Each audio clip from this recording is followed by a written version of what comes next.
and good afternoon, everyone. Thank you all for joining us today. My name is Jenny Ohm, and I'm a Technical Application Specialist here at IME Technology. We welcome you all to our webinar today, where our key speakers will be touching on the latest advancements in intravital microscopy and its applications in cancer research. The first presentation will focus on how intravital microscopy allows for long-term in vivo visualization of the tumor vascular microenvironment at the cellular level. And the second talk will be highlighting imaging strategies to track the fate of cells with mutations in oncodriver genes and shedding light on their role in tumor initiation and evolution. Before we begin the webinar, I'd like to introduce our key speakers. We have first Dr. Pilan Kim, currently a professor at the Korea Advanced Institute of Science and Technology, and he is also CEO of IM Technology. Dr. Kim was a research fellow at Harvard Medical School, and by expanding his expertise in intravital microscopy outside of academia, he founded IVM Technology. I'd also like to present Dr. Jacco van Renien, who is a leading expert in intravital microscopy, specializing in imaging techniques to study lipid signaling and metastasis in tumor cells. He's also group leader at the Netherlands Cancer Institute and the ONCODE Institute, and he has also received numerous prestigious awards, including an ERC Consolidator Grant and the Dr. Joseph Steiner Cancer Research Foundation Award.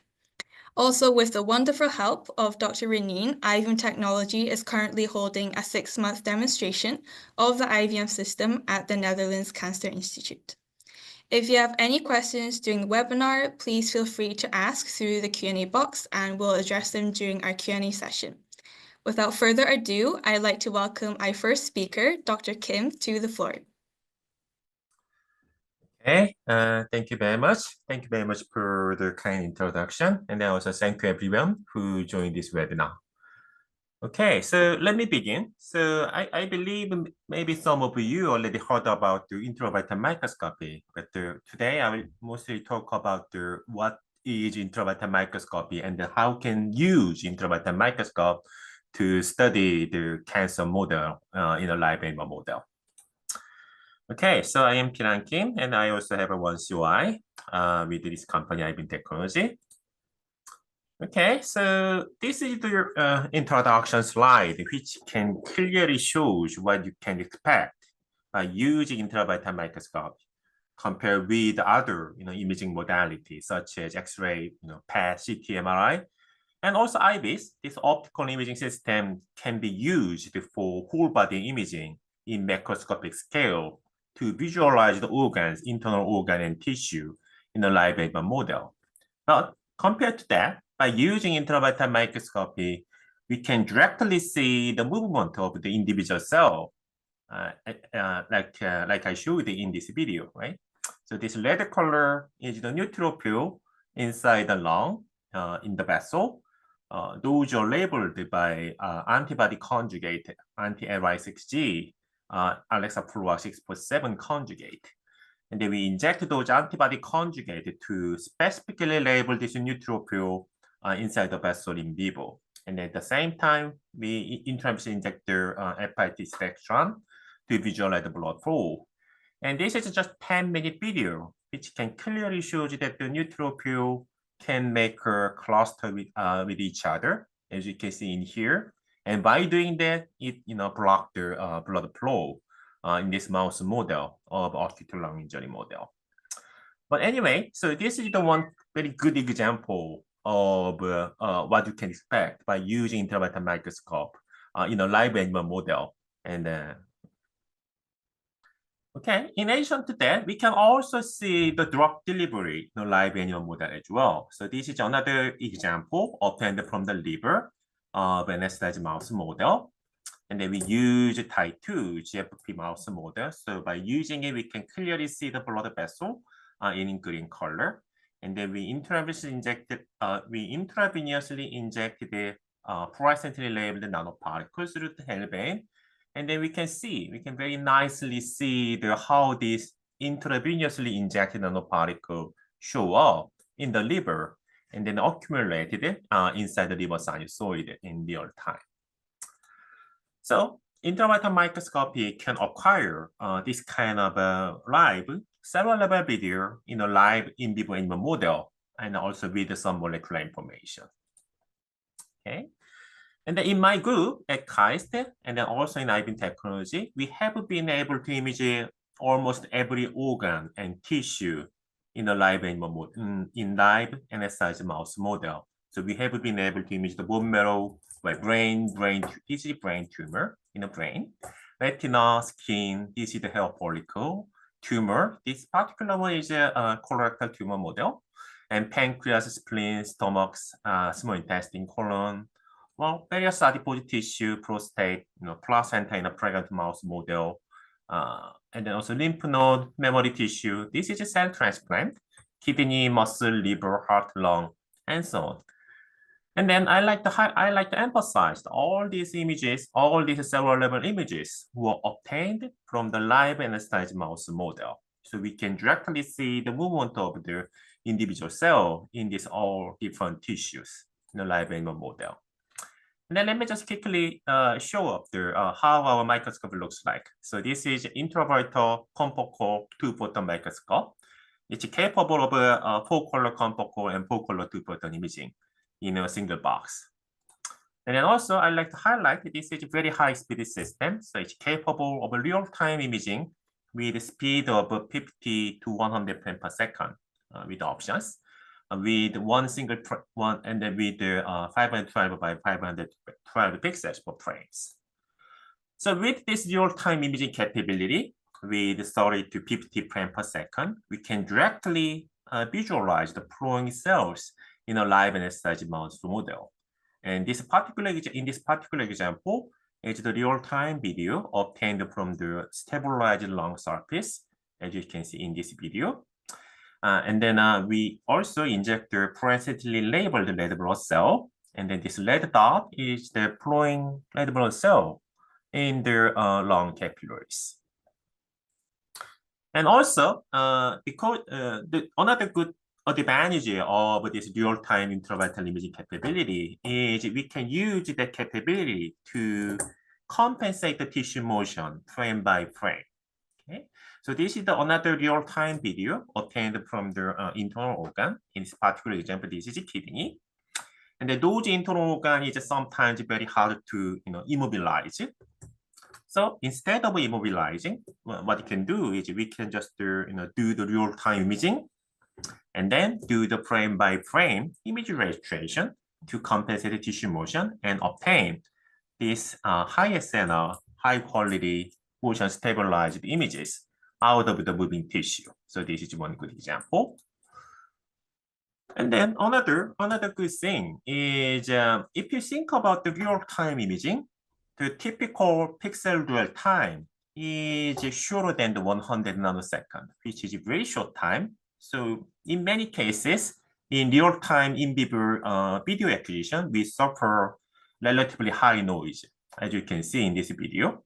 So again, this is a real-time video obtained from the skin of this H2BGFP Rosa 26 MTMG mouse. And then the blue color is intravenously injected red blood cell.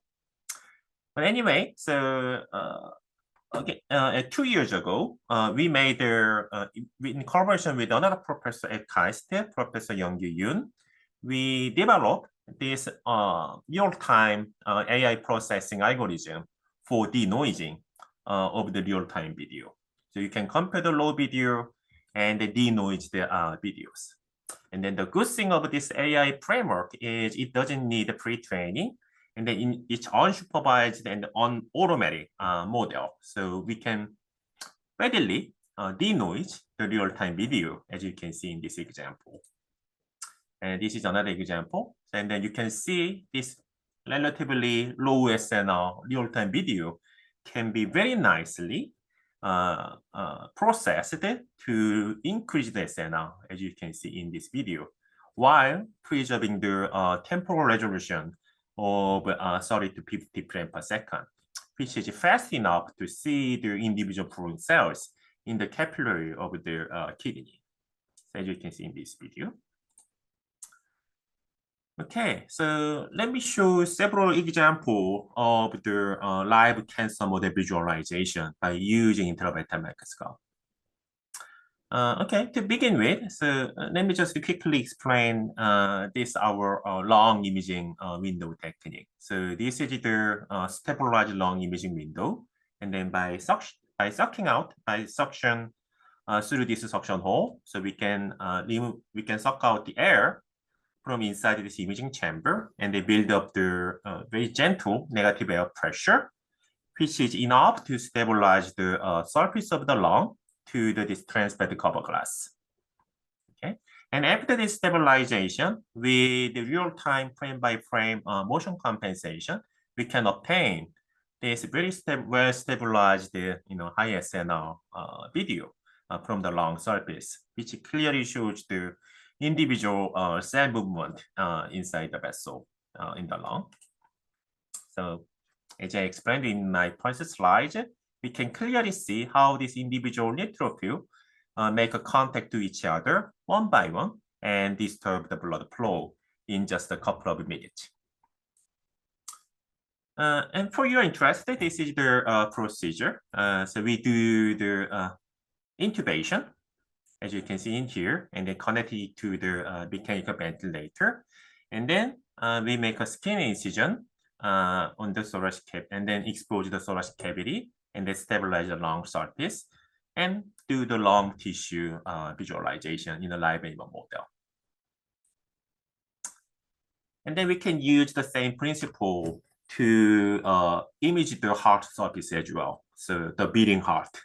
So by using the same principle, we can build up the negative air pressure inside the imaging chamber and then stabilize the surface of the beating heart. And after this stabilization, by using our real-time imaging capability, we can directly see the circulating leukocytes and the red blood cell, as you can see in this video. Okay, and then for cancer visualization, we definitely want to do very long-term, longitudinal in vivo imaging to see the progression of cancer and then relate to the cellular level dynamics. For that purpose, we can use many different kind of the imaging window. And then Dr. Linen is also one of the world-leading expert of this imaging window techniques. And there are many, but I like to only explain the three examples. The first one is the dorsal skin fold chamber. So this is the like a short introduction video of how you can implant this dorsal skin fold chamber on the back of the live mouse model. So as you can see, so we can stretch the dorsal skin and then implant this metal window to shoulder to expose the subcutaneous tissues.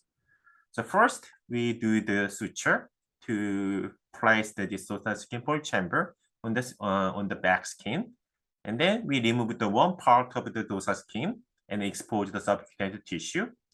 And then in the middle, what we can do is we can inject the presently labeled cancer cell or GFP expressing cancer cell, and then we cover up the exposed area with the cover glass, and then put this sheeting. Okay, so after this sealing, the cancer cell can grow inside the subcutaneous tissue for more than several weeks, and then we can repeat the intravital imaging of this cancer cell in the live mouse model. And then again, so this is one example. So in this example, we implant this dorsal skin fold chamber and then inject the LSGFP cancer cell in the middle of this dorsal skin fold chamber. And then we let the tumor cells grow inside this chamber for 2 weeks.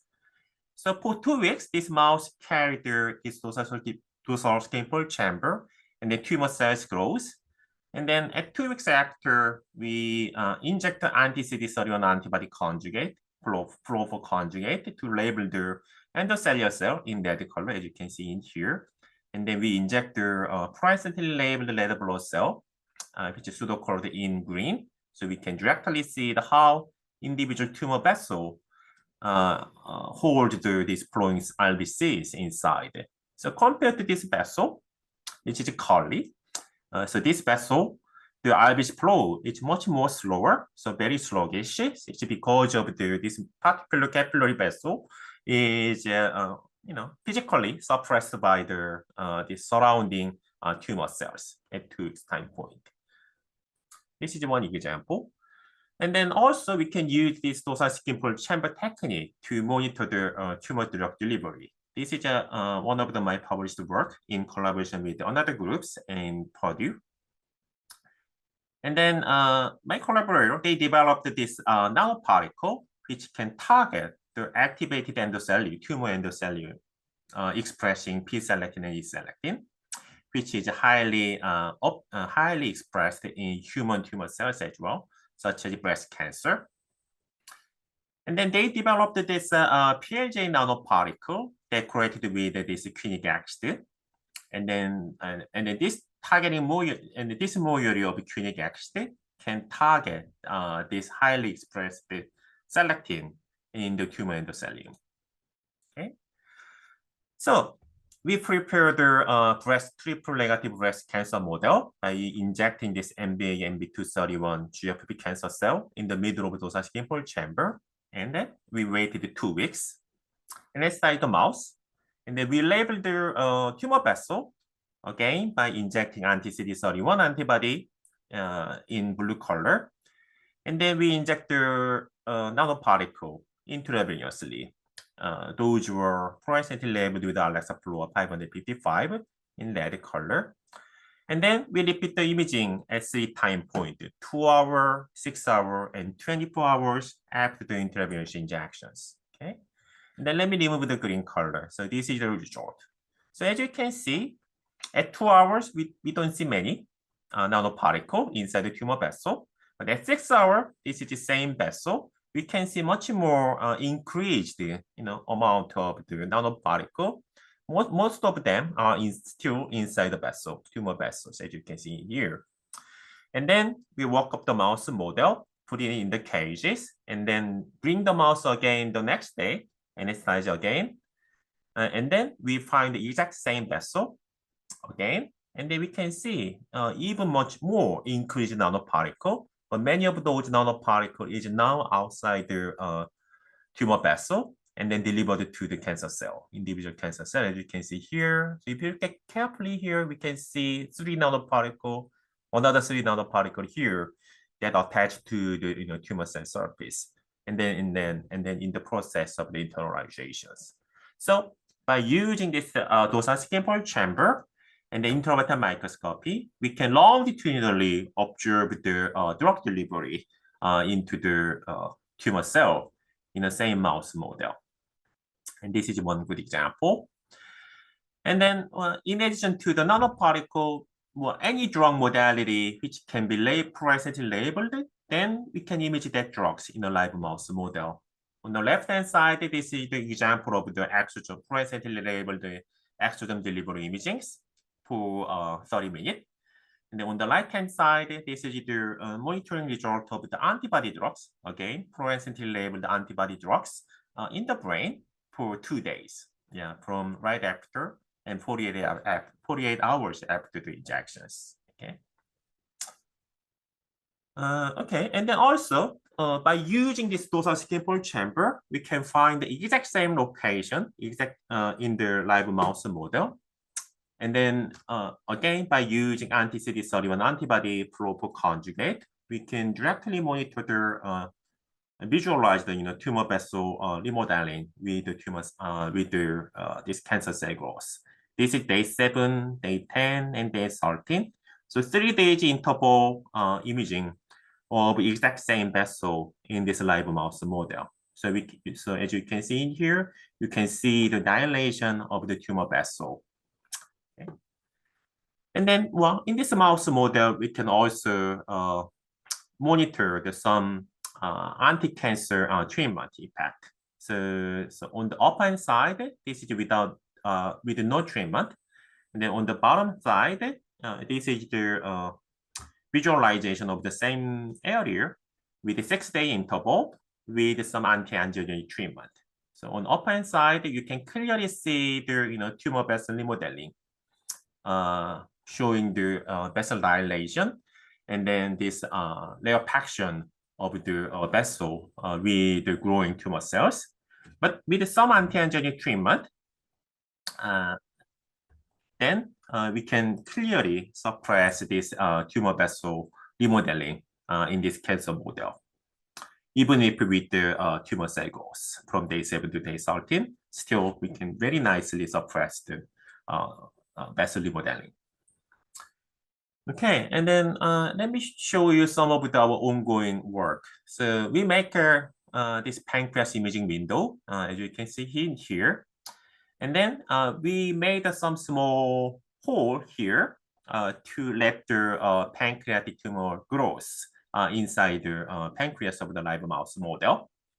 So from here, we stretched out the pancreas, which is very thin.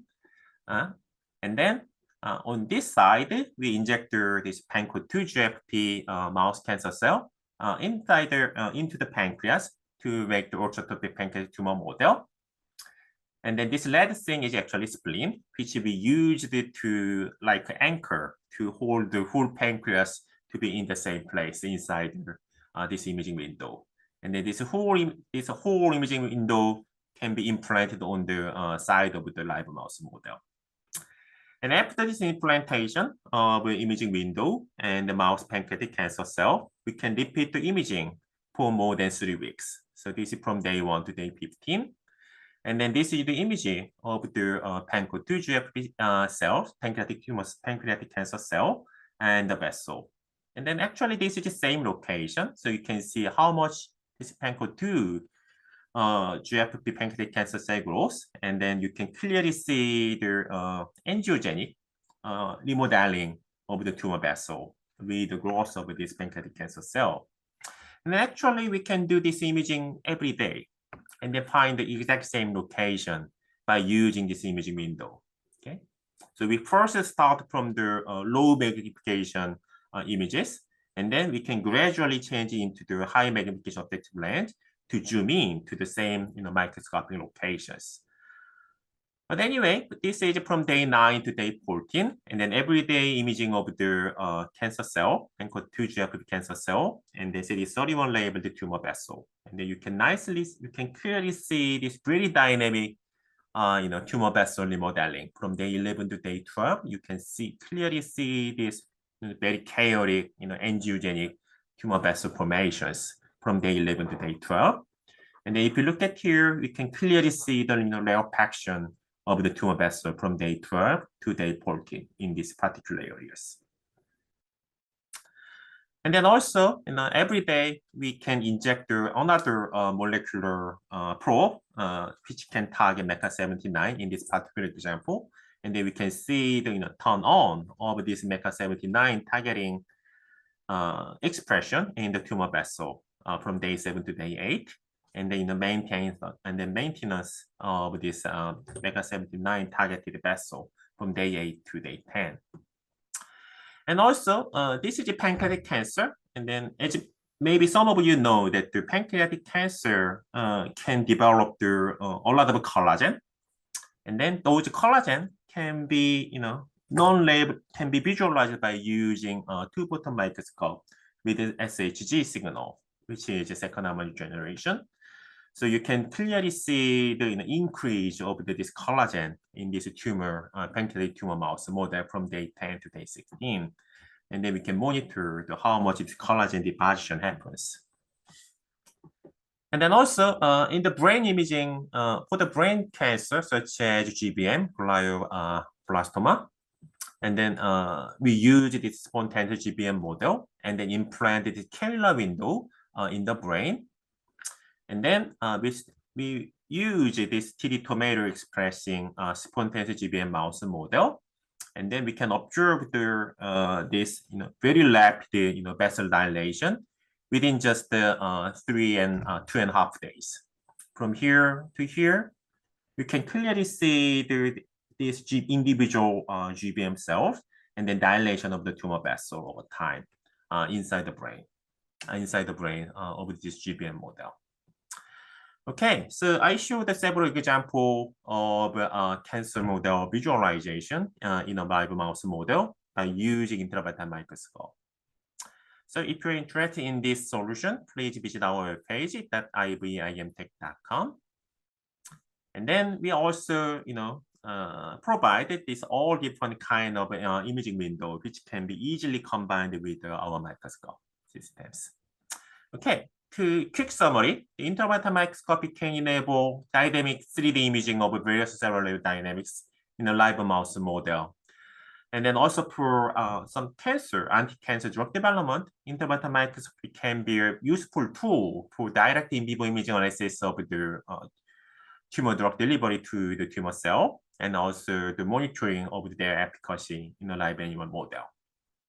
And then there are many various imaging window techniques, including dorsal skin fold chamber and also abdominal imaging window, such as pancreas imaging window, can enable a longitudinal, long-term, repeated in vivo cellular level observation of a tumor cell and its microenvironment in a live mouse model, as you can see in these examples. So thank you very much for your attention. And I finish my talk here and answer your question at the end of this webinar. Yes, thank you, Dr. Kim, for the wonderful presentation. We'll address all your questions regarding Dr. Kim's talk at the end during the Q&A session, and we'll move on to our second talk presented by Dr. Reneen. Please help me welcome Dr. Reneen. Thank you very much. Welcome and good night for everybody in Korea, and of course, welcome for everybody else outside of Korea. And thank you for this invitation. I will share my screen now. So Professor Kim just gave a fantastic talk, really showing all the possibilities with intravital microscopy. But what I will do in my talk is show you how we can apply this technology to really get fundamental knowledge of cancer. So a tumor consists of billions and billions of cells. And the way we normally study this is by, if you take a biopsy, you make a static image. And pathologists can say, this is the tumor, this is the healthy tissue. But of course, they cannot state which cells are motile, which cells cause and drive growth, and which cells drive metastases. If we really want to understand this, we want to see every cell over time. And then we can really point to the cells of interest. And what we try to do in my lab is that we try to develop mouse models and imaging technologies where we label individual tumor cells or healthy cells, and then try to visualize their behavior over time. And as Professor Byung Kim just explained, my lab has developed several imaging windows that we can insert into the mouse. And in the previous talk, we very nicely saw how this works. But the cool thing about this is that you can now look through this window with multiphotons, and you can really start to see the behavior of cells. And here's an example of a breast tumor, where you see here the invasive front of the tumor. This is the healthy tissue. You see the vasculature. And this is a movie of about 6 hours where you can see individual cells start to migrate out of the tumor and start to invade into the healthy tissues. Now, these cells end up into the vasculature. And here you see a big blood vessel that drains the blood from a big tumor. And in blue, you see the matrix. In red, you see the blood, and in green, you see the individual tumor cells. And this is a movie that we shot in real time, illustrating how many cells every second escape from the primary tumor and go to other sides of the body. And we can also acquire and start to get knowledge about the last part, where cells get stuck into capillaries, in this case, into the liver. And here you see in tumor cells that get stuck into a sinusoid in the liver. And in blue, you see the extracellular matrix. And what we observe is that the vast majority of these cells, we really talk about 99% of the cells that die in the next 24 hours. But through this window, we can now take pictures. And once in a while, very occasionally, there's a cell that has the potential to start to become proliferative and start to grow a micrometastasis that grows out into a macrometastasis. And the cool thing about this intravital microscopy is that we can now start to see which cells have the ability to grow out and distinguish them from the cells that did not grow out, and then start to study why that is. And what I will do in my talk, I will give you two parts of my talk. I will show you how we use intravital microscopy to study the role of microvesicles in the process of metastases. And the second part, I will show you how calorie restriction affects tumor genesis in the intestine and how we study this with intravital microscopy. So this first part all started with this intravital microscopy image. This is a breast tumor, and this breast tumor is an invasive lobular carcinoma, where the tumor is not only consisting of tumor cells, but there is also a lot of stroma in there, including fibroblasts. And what you see over here in purple is the second harmonic generation, which is collagen 1. And you see here individual cancer cells. And this is, again, a movie of about 2 hours, where you can see that most cells are just sitting there. They don't do a lot. But look to this cell. This cell migrates towards the left top corner. But it seems, whilst it migrates towards the left top corner, that it leaves behind a kind of a part of the cell, which we later on called extravesicles or microvesicles. And it even seems that the cell over here seems to take it up. So we were wondering what this is, and we started to search into the literature, and we found out that many people described cells that they have the ability to produce as microvesicles, and that other cells can take them up. And we got very intrigued by this, because this gives the possibility that maybe these highly metastatic, highly motile tumor cells, if they release those microvesicles within their proteins, lipids, but also mRNAs, that makes them very metastatic. If they release it and those microvesicles are taken up by less migratory cells, that it may potentially get the ability from, and the molecules from these metastatic cells to become motile themselves as well, and to become more migratory and metastatic. But the question is this true? And how can we test this? How do we identify in a whole tumor where billions of cells are, the migratory cells that release those vesicles and the less migratory cells that take up those vesicles? How can we actually identify those? So for that, we took a little trick. What we did is we had a mouse model, or we had a cell line model, where the cells were highly migratory if you host and graft them into the mouse. And we let them express CFP. In addition, we let them express the Cre recombinase, and Cre recombinase doesn't have any function in this particular cell. In addition to this, we also grafted cells that were not migratory nor very metastatic, and they were red. And upon Cre recombination, this red changes into green. It removes this roadblock, this Cre, and then it's removed, and you get GFP expression. But these cells did not have expression of Cre. Only if they take up the microvesicles from this cell, this highly migratory cell, they get this Cre, and then they start to report from red to green. And now we can start to recognize in the tumor the more benign cells that take up the microvesicles from the highly malignant cells. But does it really work that way?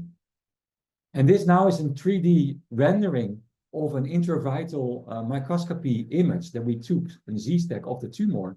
Here in purple, you see the matrix, which is the edge of the tumor. You can see that most of these cells, they are red, so they're more benign. We see the highly malignant, highly migratory blue cells. And indeed, we can see that some of those red cells, they turn into green. So they start to report the uptake of the vesicles released by the blue cells. So now, what I show you is that the blue cells, they don't not only release growth factors, and the reporter cells can, of course, smell this and they can change their behavior. But what we also show is that they can release microvesicles that can be taken up by these less migratory cells.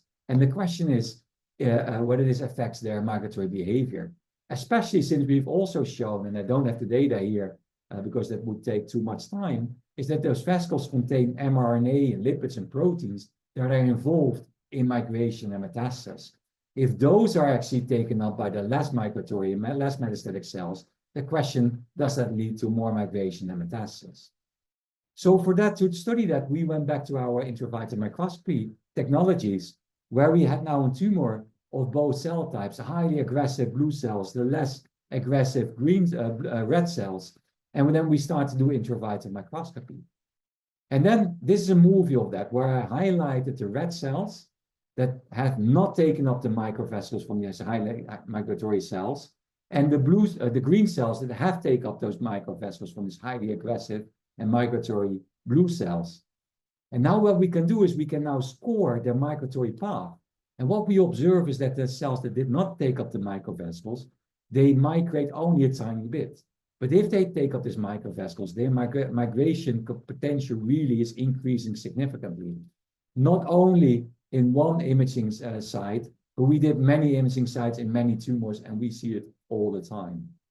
And here you see an example where the cells, and this is a combination of many, many imaging, and my student worked for more than a year on this, but you can see that, you know, the migratory or the GFP cells that have taken up the highly aggressive the EVs from the extracellular vesicles from these highly aggressive cells become much more migratory if they're in the same site, but also if they're in a different tumor.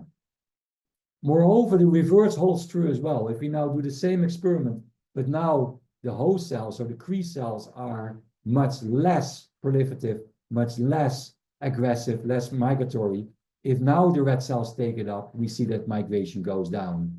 And you can see that here also in vitro and in vivo. So this shows you, this intravital microscopy experiment shows you that a cell that releases those vesicles, and it contains all those proteins and lipids and mRNAs, and other cells take it up, that they can phenocopy the behavior of the cells that release those vesicles. And of course, this is migration, but what about metastasis? So to look at that, what we did is we looked now to the ratio of green over red cells in the primary tumor and in the metastasis. And if we take those ratios and we take the ratio of those ratios, if there is no increase in metastasis, then we should get a ratio of 1. But what we actually observed, if they take up the vesicles from the less migratory, less metastatic cells, we indeed see a ratio that's approximately 1. But now if they take up the microvesicles from these highly migratory cells, highly metastatic cells, the less more benign cells become highly migratory, highly metastatic. Also, if they take it up from cells or the vesicles from cells close by, but also from very far away from distant tumors. So what this intravital microscopy experiment tells you is that cells, they're constantly communicating and they're constantly sharing proteins and lipids and mRNAs, not only close by, but also at far distances. And this really leads to phenocopying of highly migratory behavior from a very aggressive cell towards a more benign cell. And this is an example how we study and how we use intravital microscopy to study metastasis. In my second part of my talk, I want to change gears a bit. And I would like to show you how we use intravital microscopy to study tumor initiation. And for this, we do a lot of intravital microscopy in the intestinal tract. And maybe you're very well aware of this, is that, you know, we see that over the years, we see a yearly increase in the incidence of colorectal cancer. And we think this is because of our Western diet, by drinking a lot of alcohol, you know, liking to eat red meat and very fatty food. And what we essentially do is that we eat a lot of toxins that really pass through the intestinal tract.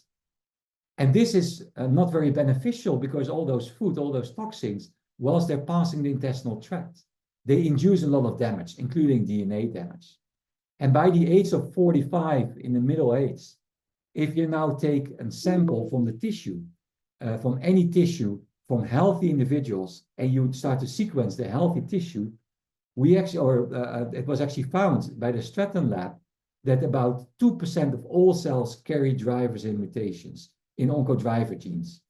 So this actually means that every person, whether you're healthy or not, carries millions of mutations that contains mutations in oncodriver genes. So the question is not, why do we get cancer? The question is, why do we not get cancer? And what protection mechanism does the body have to deal with all those mutant cells? And we study this in mice. And similar to the human setting, in the mouse also has an intestinal tract. And we have mouse models where we can now start to visualize the stem cells, but also all the differentiated cells. And like in the human setting, it's the mouse has an intestine, and if you zoom in the intestine, it looks like a tube, but the tube has little holes, and in the holes you get this invagination, and in the bottom of these invaginations, which we call crypts, you have these stem cells. And we have mouse models where we can label these stem cells, and we place now windows on top of these mice so that we can start to visualize the tissue with our multifocal microscopes. And here's an example from images that we can see. So here we took an overview image of the small intestine, and we used the vasculature to map where we are along the intestinal tract.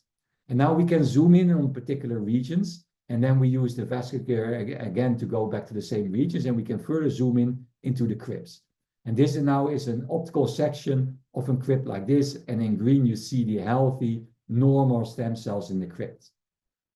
Now what we can do in this mice is that we can, with our tricks, we can induce mutant cells.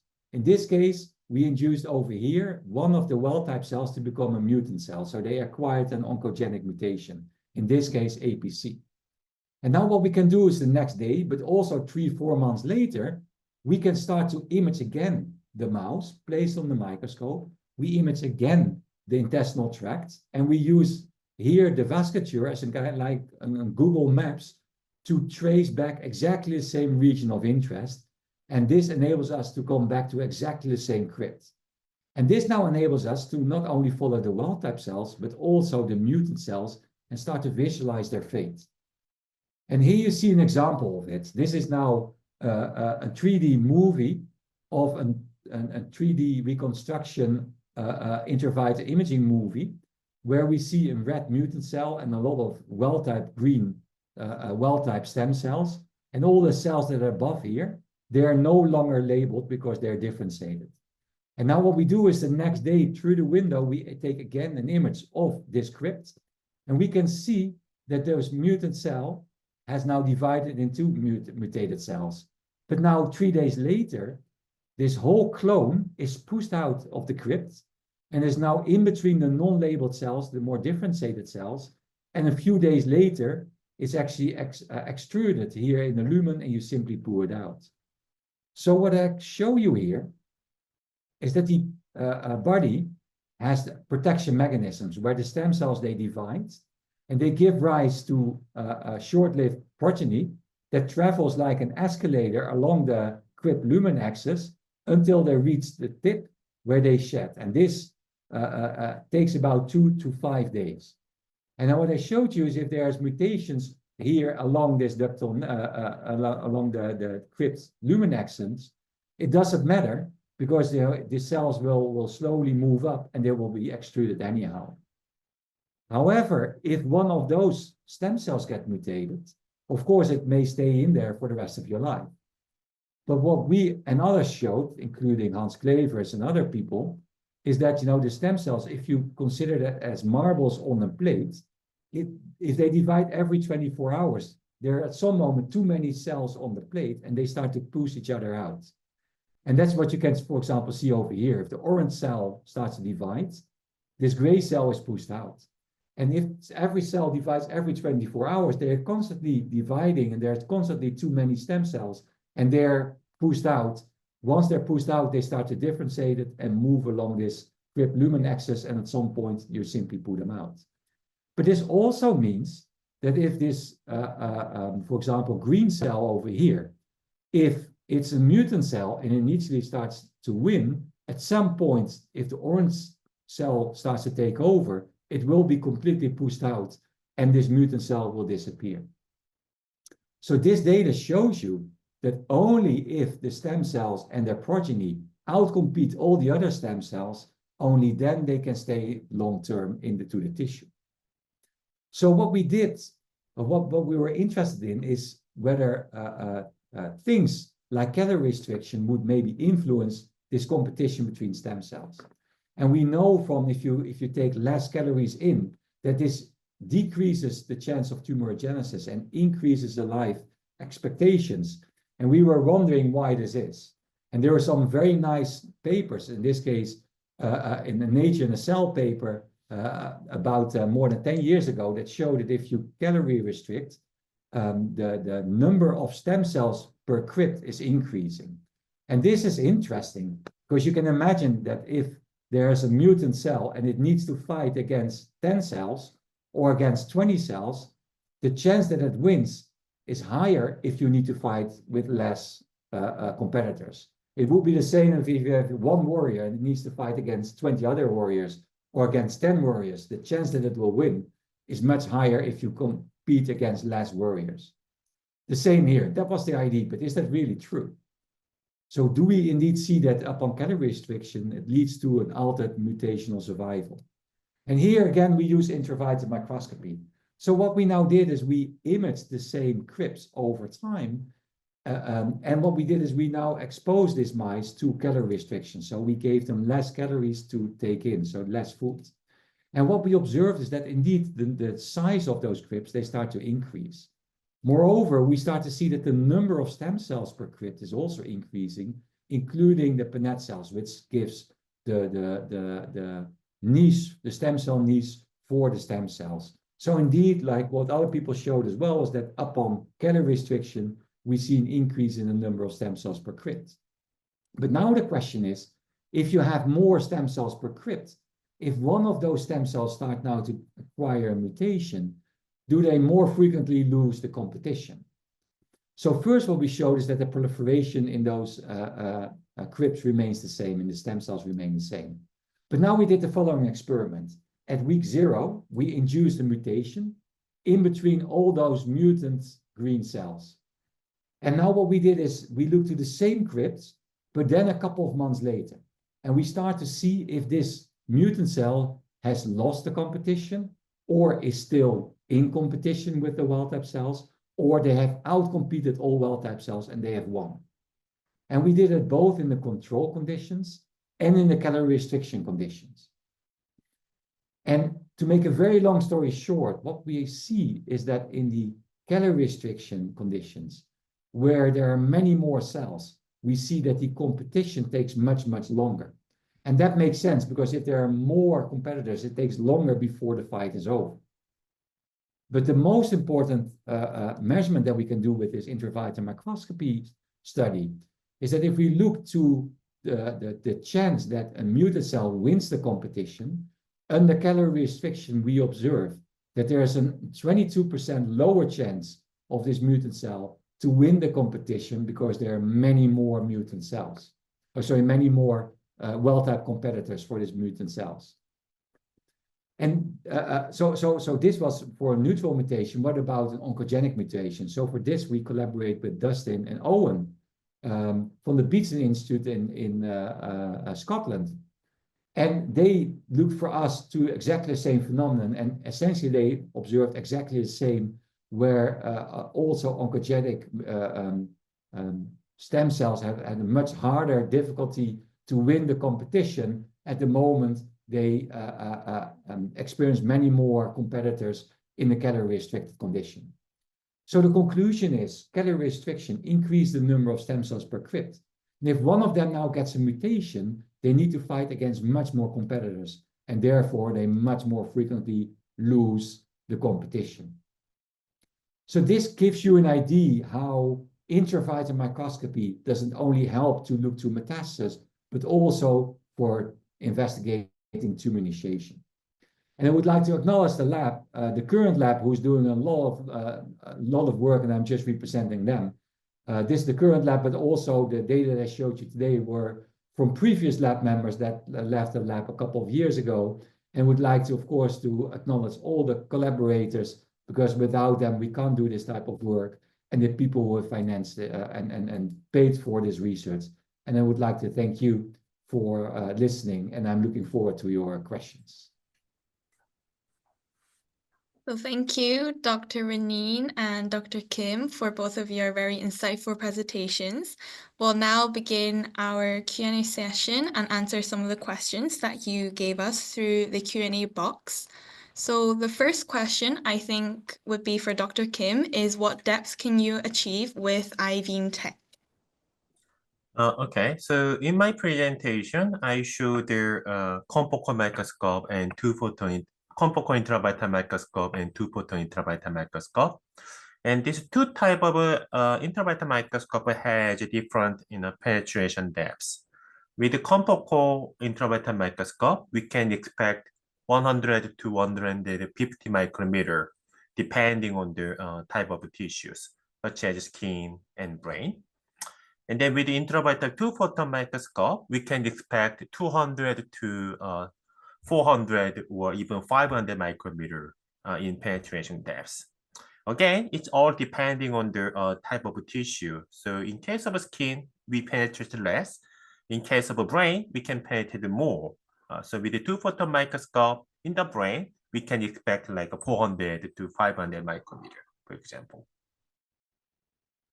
Thank you, Dr. Kim, for your answer. And our next question is, if we use an NIR dye emitting 800 nanometers, is it detectable? Okay, so yeah, let me ask the first question. So the intravenously injected nanoparticles detectable at single particle level? Yes, it is. So actually, in my presentation, we have imaged the 250 nanometer particle, and in another example, we also imaged the 100 nanometer diameter nanoparticle, and then we can clearly distinguish individual nanoparticle.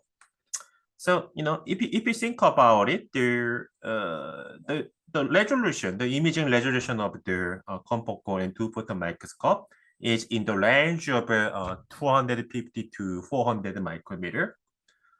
400 nanometers, sorry. But still, that's the resolution. The sensitivity is much higher. So even the small nanoparticle, like a size of 40 to 50 nanometer, still we can detect it. But our precision of the location is about 200 to 400 nanometer. So the short answer is we can detect individual nanoparticle. And then the second question is, if we use NIR dye emitting at 800 nanometer, yes, we can detect it with either confocal microscope or two-photon microscope. It all depends on what near-infrared dye was used to label the nanoparticle. But the short answer is also simple. It's yes, we can detect it. Thank you, Dr. Kim.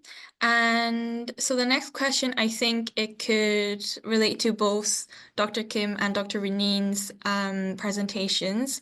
It is, how can we monitor the tumor cells? And there's another question that is quite similar, asking how long is a monitoring time and the maximum time of such cells. So I think both Dr. Renin and Dr. Kim could accordingly answer for us. So maybe I can start. So it really depends on the type of experiments you do. So we want to recognize the same cells over multiple imaging sessions. And if we take an image every minute, it's very easy to recognize which cell is which, right, in the image. But if you do it over hours or maybe even days or even months, then it's becoming more difficult, and there are different tricks. So for days, what we have done before is that we used, for example, photoactivatable proteins, where we change the color from green to red. And then we label a subset of cells. And then in the next imaging session, you can actually recognize the same cells because they're red in between all those green cells. And then you can see how they have migrated or how they have proliferated. Nowadays, we also use lineage tracing for this. So, for example, we have invented a new mouse model where we can activate a Cre recombinase with light. And then we can permanently label particular cells, and then we can even follow them for months. So yeah, it really depends on the type of experiments and how you label them.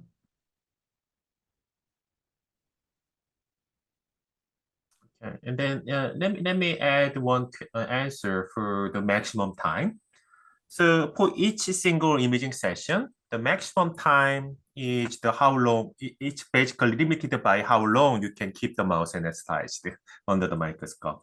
So with the injectable dye, we can normally image up to 6 to 8 hours, depending on the what we need. And then by using isoprene, gas sensitization, we can extend the single imaging session time for more than even 1 day. Our maximum was actually 3 days consecutive. For that, we need some more tricks, like we need to supply the water and nutrition. But again, the maximum imaging time is limited by the maximum time you can keep the mouse energized for each single imaging sessions. And then then we can, as long as we can repeat the imaging session as many as you want. So as I showed you in my presentation, we can image every day. So, and then we can keep the mouse alive, survive after each imaging session. And then we can repeat the imaging even up to several months. Thank you for both of your answers. And the next question, I think, would be for Dr. Renine, and it's how many days can the intestine crypt be measured? So we do this over a month. So what we do is we image the crypt, let's say the first time point, and then months later we have done it up to a year later. We come back to the same crypt by using the vasculature as a kind of a Google Maps. So time is not the limitation there. What Professor Kim already explained, it's more to keep the mouse alive rather than finding it back. Thank you, Dr. Renine. And our last question is actually 2 questions in one, and it's also for Dr. Renine, I would think. It is producing EVS a unique characteristic of tumor cells, or the benign cells can also produce them? Is there any kind of mutual interaction between those two? Yeah, it's also a very good question. Actually, all cells in our body produce extracellular vesicles or EVs. And there's a lot of exchange and we only know the tip of the iceberg. And there's a lot of sharing of molecules, mRNA, but the trick that we used with this Cre recombinase, we can really look to one direction. So we can really say which cells took up the vesicles from what cell type. But essentially all cells do this, and we even showed that immune cells and healthy cells take also up the microvesicles from tumor cells, and that may also have highly an impact on their behavior. But frankly, we have just started to understand this, and the impact may be huge. But yeah, the field needs to work this out in the next 10 years. Thank you, Dr. Renine. I think we'll stop here for the Q&A session. We did have somebody ask if we handed out certificates for this webinar. If you would like a certificate, if you would send us an email, we'll send out your certificate by tomorrow.